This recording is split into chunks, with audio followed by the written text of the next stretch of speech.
Snow fell like a silent curtain across the training field in Pine Hollow, Pennsylvania. Everything was covered in a thick layer of white, and the cold was bitter. In the middle of this frozen landscape, a routine police training exercise was taking place. Sergeant Thomas Ridge 42 was on his knees, eyes wide, heart pounding, still trying to process what had just happened. His partner, a sharp-eyed German shepherd named Kael, had just jumped, running toward a bullet meant for someone else. The shot wasn't supposed to be real. It was a mock drill, controlled, rehearsed, but something had gone wrong.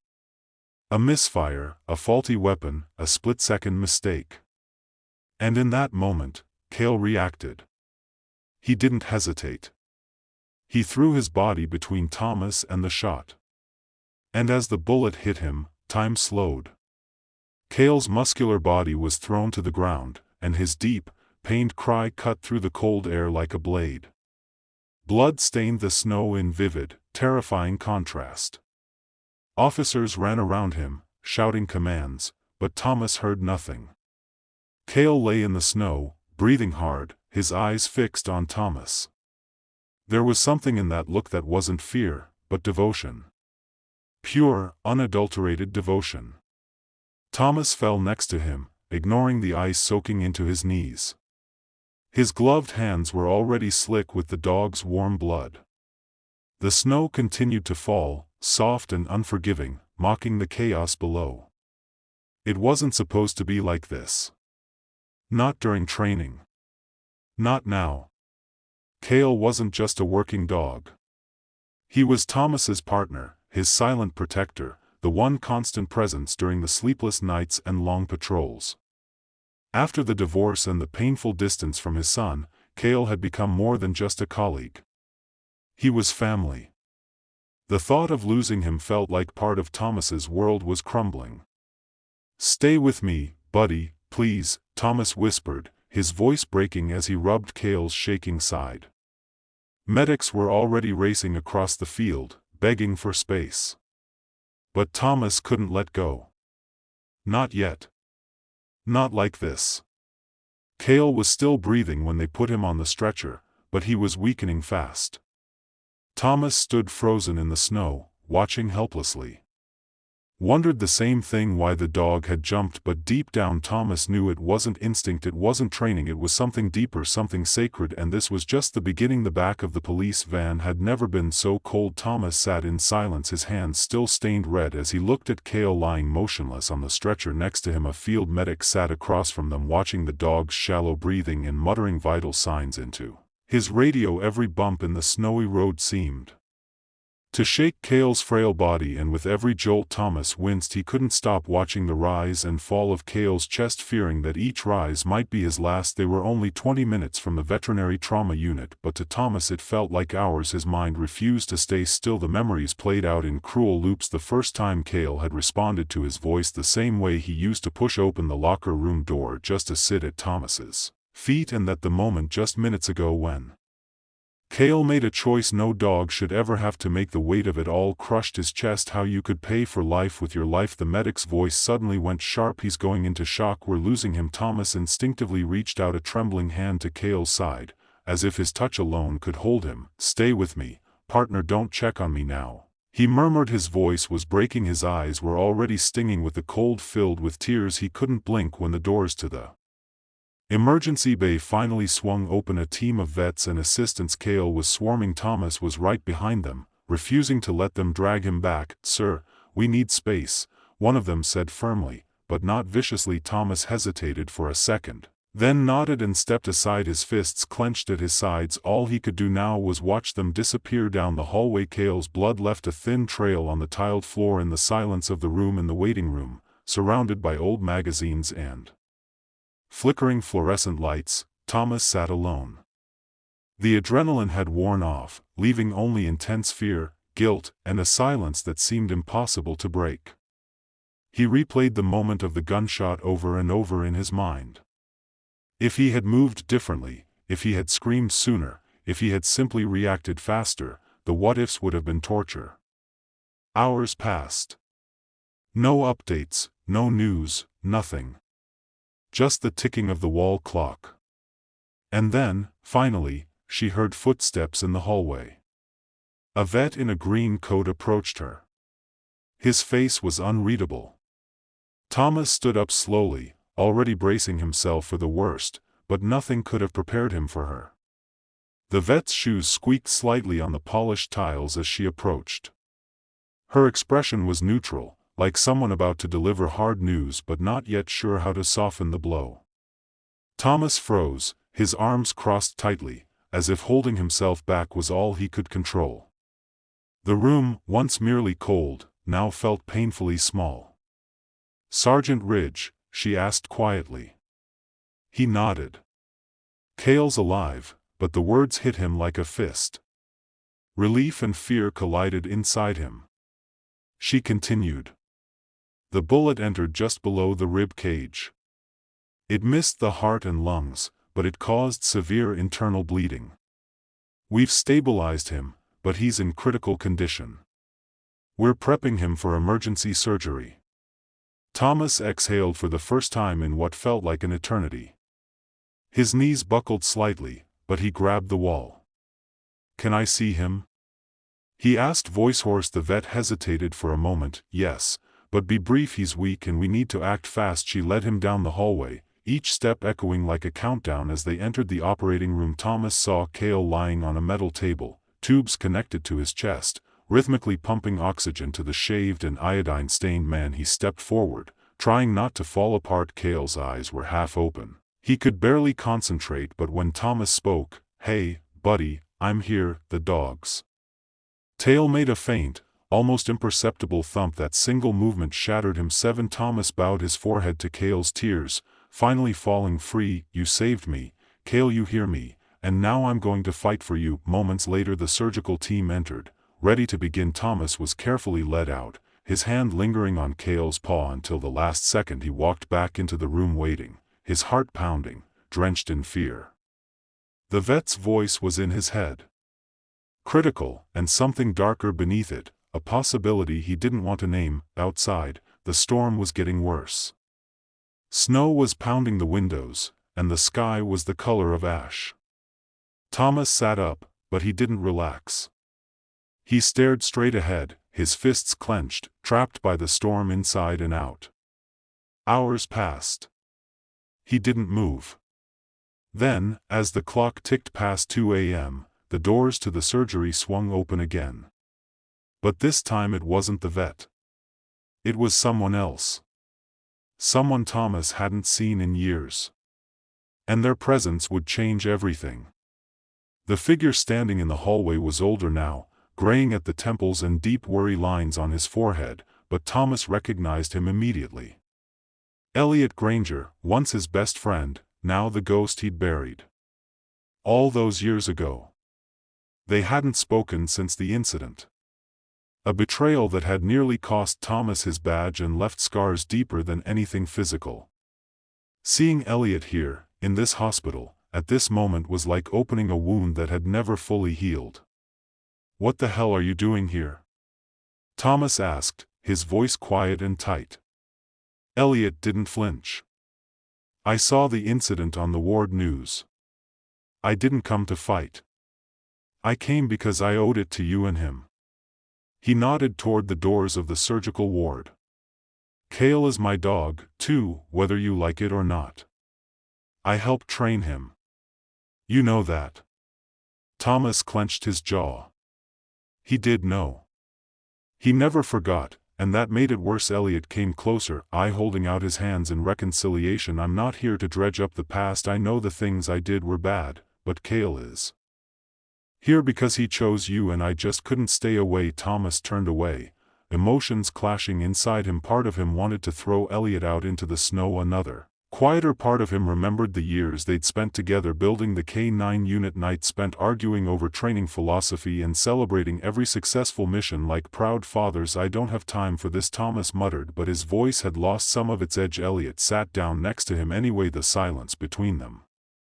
The storm raged outside, the wind howling like it was blowing away unfinished conversations. Finally, Elliot broke the silence. "Did you ever think that Kael jumped not just because he was trained, but because he knew you wouldn't survive?" physically or mentally. Thomas stared at him emotionally.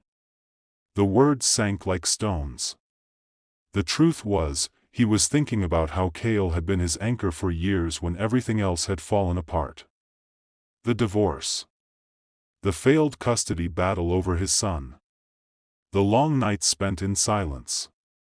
Without Kael, there would be nothing to hold him back anymore. Before Thomas could respond, the vet finally returned. Her face was pale, blotchy from the surgery. But there was something in her eyes he hadn't seen in hours. "I hope he survived the surgery," she said quietly. Relief washed over Thomas like a wave. But what she said next made his blood run cold. "But when we did the scan, we found something else. Something you need to see." Thomas stared at the vet. His heart sank. "What do you mean you found something else?" he asked, his voice suddenly hoarse again. The vet looked at Elliot, then back at Thomas. "During the scan before the surgery, we noticed abnormal calcification around the lower part of Kael's spine. It's not from the gunshot. He's several months old, maybe even a year or more. At first we thought it might be scar tissue from a previous injury. But then we found a microchip." Thomas blinked. "He already has a chip, standard procedure for the department's dogs." The vet nodded. "Yes, and we've confirmed that, but this second chip is embedded deeper, closer to the spine. It's not listed in any of our system records, and it's unusual." Thomas felt a chill run through him, colder than any wind outside. "So what does this mean?" he asked slowly, but deep down, something was already unraveling inside him. Elliot leaned forward, suddenly wary. "Wait, a second chip that doesn't just appear?" His voice was sharper now. There was disbelief in it. The vet hesitated. "We haven't removed it." "Not yet. We didn't want to risk any further injury. But if you say so, we can take it out once Kael is stable enough, and when we do, we'll know exactly what it's for." Thomas nodded slowly, but his mind was in a storm. Why would a dog like Kael, trained to be loyal, have a hidden chip, and why had no one noticed it until the waiting room was quiet again? But the silence wasn't empty. It was heavy, almost suffocating. Thomas looked at Elliot, who avoided his gaze. "You said you helped train him," Thomas said in his own tone. "Did you know that?" Elliot's face was pale. "No, I swear, if LD known, I'd have told you." "Thomas, think about it. Things like that. It smells like an inside job." The accusation hung in the air like smoke. Suddenly, Thomas was worried about more than just whether Kael would survive. He was asking questions about everything: the training center, about the people involved in the unit, about the reasons why Kael had been so easily cleared for deployment despite a temperament they had always found too strong. What if that chip wasn't just a tracker, but something else, something darker? He stood up abruptly. "I wanted to leave." Once he was strong enough, the vet nodded solemnly. And as Thomas looked out the window at the swirling snow, a terrible realization formed in his mind. Kael hadn't just saved him from a bullet. He could be the key to unlocking something much bigger and much more dangerous. The next morning was gray and bitterly cold.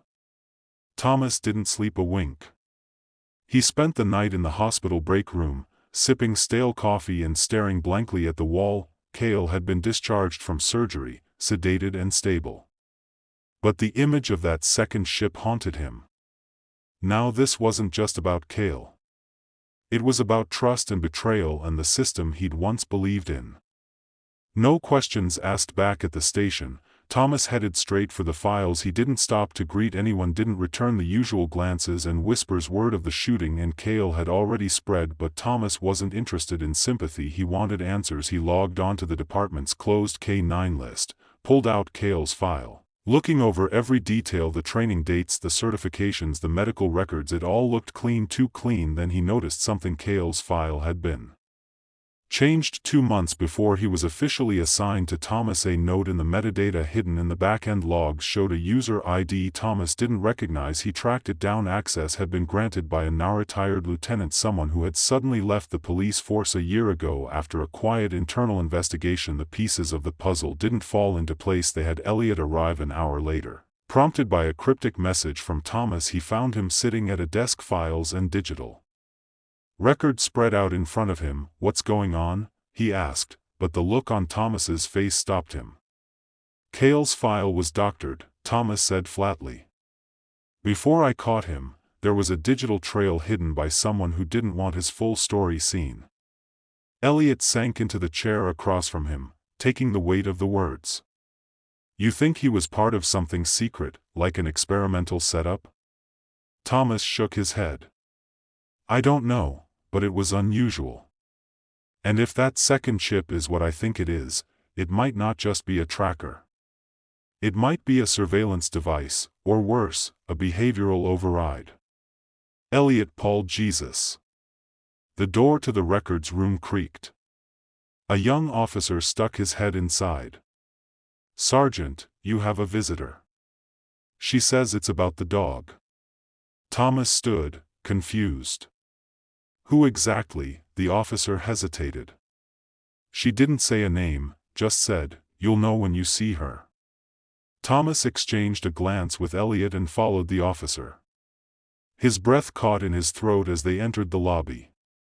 There was a woman standing by the window he hadn't seen in over a decade, and what she was about to tell him would change everything. She had her back to the door, looking out at the snowy parking lot, as if trying to work up the courage to turn around. Her hair was darker, now pulled back into a low bun, but Thomas knew immediately who she was. Dr. Mara Linwood, a behavioral specialist who had once worked with the military's K-9 program and who had disappeared after the secret project was abruptly shut down years ago. Thomas had trusted her. Some part of him still did. "Mara," he said, his voice tight. She turned slowly, her eyes already glassy. "Thomas," she answered. For a moment, neither of them moved. The tension was thick, full of ghosts. Neither of them had spoken in years. Elliot lingered behind Thomas, unsure whether to stay or give them space. But when Mara spoke again, her voice made the decision for him. "This is about Chip and Kael. I don't have much time." They were sitting in one of the briefing rooms. The lights were dimmed. Mara took the flash drive out of her coat pocket and laid it across the table. "Everything I'm going to tell you is in there," she said, "but you deserve to hear it from me first." She sighed. 3 years ago, I was recruited for a defense project to test advanced behavior control systems on service animals. The idea was to increase obedience and eliminate indecisiveness in high-risk situations. Thomas's stomach twisted. "You mean suppressing instincts?" Mara nodded. "Yes, we developed a prototype chip that could send subtle neurochemical signals, reinforcement, correction, even fear response suppression, but testing it was ethically improper. I raised concerns. They quietly turned it off. But not before several dogs had been implanted." She looked straight at Thomas. "Kael was one of them." Elliot cursed under his breath. Thomas was speechless. "So you're telling me Kael has a chip in his body that was designed to control him?" Mara nodded. "But it wasn't supposed to be in the field. The dogs were supposed to be under constant surveillance. When the project was shut down, some of the files were buried. Kael should have been reassigned from circulation, but someone didn't follow protocol." Thomas stood up, pacing. "Why did they let it slip through? Why did they cover it up?" Mara hesitated. "Because someone didn't want to lose what Kael could do. They saw how effective he was under pressure, how far his loyalty went. He was the perfect subject, and now that he'd made headlines for saving your life, whoever was behind it wouldn't want to be probed any further." The air in the room grew heavy. "So what happens now?" Elliot asked. Mara looked at them both with a serious face. "Now you have to decide, protect Kael or expose the program?"